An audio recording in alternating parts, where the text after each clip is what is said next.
Alright, this is my video for my plant growth and nutrition quiz for botany.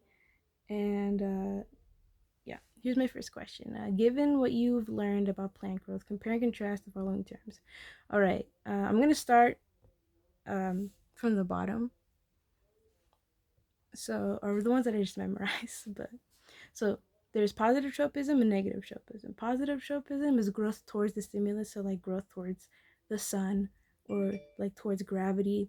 And then negative tropism is growth away from the stimulus, so like shoots growing away from gravity, like it's growing against gravity, or something, I don't know what would grow away from sunlight, but yeah. And then there's Thigmonasty, the movement of the plant in responsive stimulation.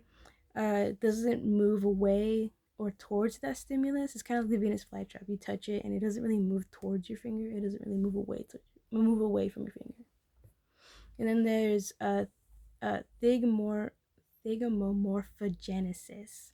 Um, it's a plant movement in response to touch, but it changes their growth pattern, if that makes sense. It changes their growth. So like if you pet your plant, it'll grow differently than if you never touch it at all. And then there's solar tracking. Well, the difference between those two, actually, I'm supposed to compare and contrast these two. The difference between Thigmonasty and thigmomorphogenesis is that Thigmonasty, you like basically the plant, like you have to you touch the plant, it doesn't really affect it. It just closes. It's like a Venus flytrap. It just closes its mouth. You're not really affecting how it grows, or like you're really not really doing much. You're just moving. And then with thigomorphogenesis, yeah, you touch it and like, well, I guess like, well, I mean, if you touch it, it'll affect how it's growing. Like it'll either, like if you don't touch it, it'll grow all over the place. Or if you do touch it, I mean, if you do touch it, it'll grow like in a straight line, or like stay straight or something like that. So that's the difference between the two. And then solar tracking, it follows the light source during the day, and then they go right back to the position of where the sun will rise at night.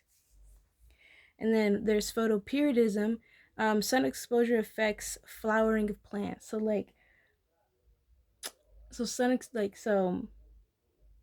I think it was the short day plant.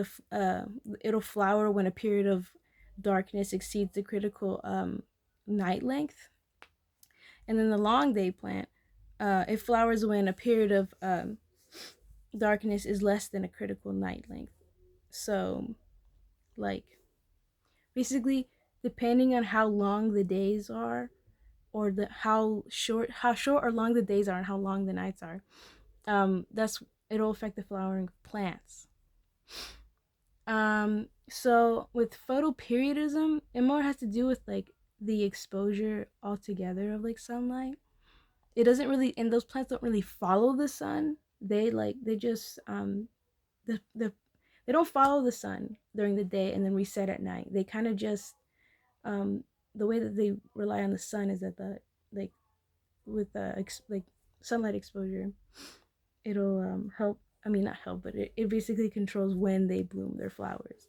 But solar tracking is like it's like it doesn't really affect the flowering of plants.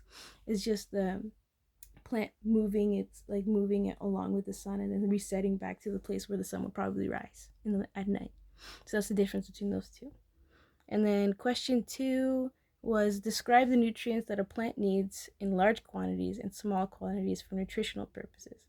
Okay, so the nutrients. There you go. The nutrients that a plant needs in large quantities are the macronutrients, which would be carbon, hydrogen, oxygen, phosphorus, potassium, nitrogen, sulfur, calcium, iron, and magnesium. And then the micronutrients, so the small amounts is magnesium, boron, nickel, copper, zinc. Um, what was it? It's molybdenum. I really have trouble with that element name. Um, and sodium, chlorine, and silicone. And that's those are the micro and macronutrients. Oh, macro first and micro second nutrients. All right, and then the third question is: imagine that you have an unknown plant and want to determine if it is a short day or long day plant. What actions could you take to determine this? So what I said is simulate with a desk lamp or a sun lamp like we get in our kits. Simulate like how long is a summer day or how long is a fall day or a winter day. Keep the plant underneath that light for like I would say like a month, underneath the light for like a summer's day length, so like the daytime in summer, like that length for how many hours that is.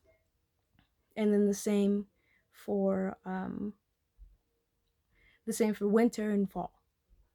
So, and basically just keep it inside in like a closed environment, and so that the only source of light is that lamp.